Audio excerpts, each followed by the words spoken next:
Doctor MC Patel, राष्ट्रीय उपाध्यक्ष फॉगसी।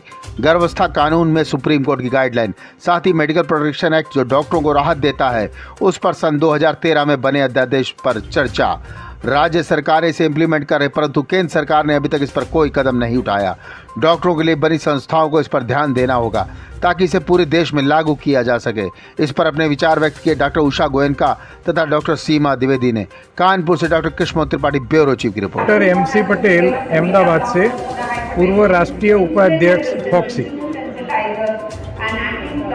गर्भपात कानून जो मूलतया 1971 में पारित हुआ था, फिर इसमें 2003 में कुछ बदल आए, फिर 2020 में बदल आए और 2021 में इसके लिए कुछ नियम बनाए गए।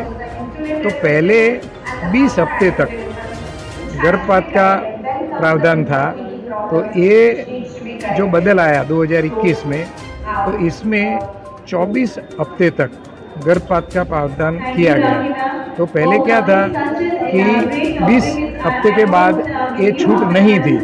अब 2 मेडिकल प्रैक्टिशनर मतलब डॉक्टर जो इनके लिए कानूनी तौर से कर सकते हैं, ऐसे 2 डॉक्टरों की राय से ये गर्भपात हो सकता है। लेकिन इसमें भी गवर्नमेंट ने कुछ स्थितियां बताई है कि कौन सी स्थिति में ये लोग बता सकते हैं कि गर्भपात हो सकता है। तो ऐसी स्थिति में मानो कि लड़की माइनर है, माइनर मतलब 18 साल से कम है, और इस पर मानो कि कोई दुष्कर्म हुआ है और इसके कारण अगर वो गर्भवती बनती है, तो 24 घंटे से अगर इसका गर्भ कम है तो 2 तबीब के अभिप्राय से इसका गर्भपात हो सकता है।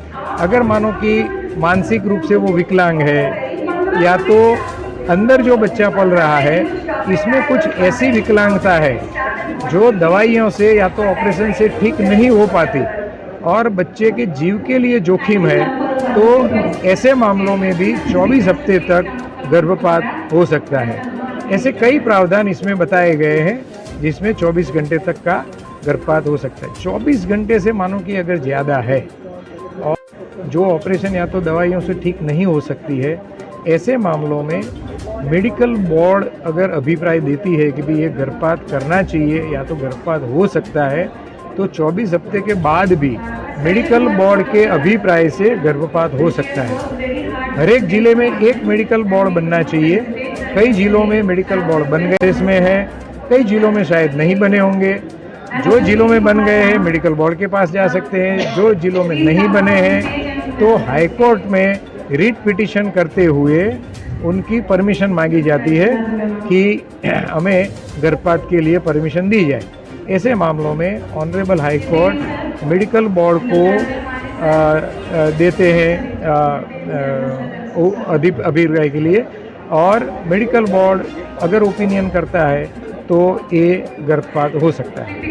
ठीक है। डॉक्टरों पे अनचाहे हमले बढ़ गए हैं, तो इसको देखते हुए आवश्यकता महसूस हुई डॉक्टर प्रोटेक्शन एक्ट की, जिस एक्ट में प्रावधान है कि यदि डॉक्टर पे हमला किया गया अथवा परिसर में तोड़फोड़ की गई तो उसको 3 साल तक की सज़ा हो सकती है और उसकी पूरी रिकवरी जो उसने जान माल की हानि हुई है उसकी रिकवरी भी उससे कराई जाएगी। डॉक्टरों के भी अपने अधिकार हैं जो कि कोई भी पेशेंट नहीं जानता। अगर आप किसी दूसरे डॉक्टर की बुराई भी कर रहे हैं बैठ के एक डॉक्टर के सामने, तो वो डॉक्टर डिफेमेशन सूट फाइल कर सकता है अगेंस्ट पेशेंट। तो पेशेंट्स को वो नहीं करना चाहिए। सेकेंडली, कंसेंट हमको कितनी लेनी है, कैसी लेनी है, डिटेल में उसके कम से कम 30 से 40 प्रकार की कंसेंट्स हैं जो लेंगे।